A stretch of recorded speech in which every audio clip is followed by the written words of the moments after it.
20 வயதில் உயிரிழந்த நண்பனை எண்ணி வருந்தியவருக்கு 80 வயதானது. இப்போது 20 வயதில் உயிரிழப்பது எவ்வளவோ மேல் என எண்ணுகிறார். நம்மளாம் சின்ன வயசாக இருக்கும்போது நம்ம கூடவே இருந்தவங்க தவறி இருப்பாங்க.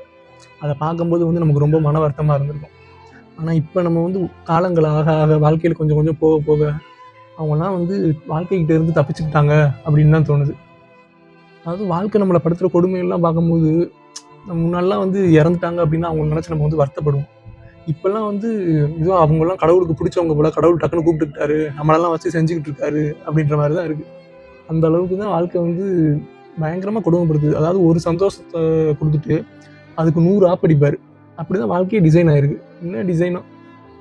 அதனால் இறந்துட்டாங்க அப்படின்லாம் வருத்தம்லாம் படாதீங்க.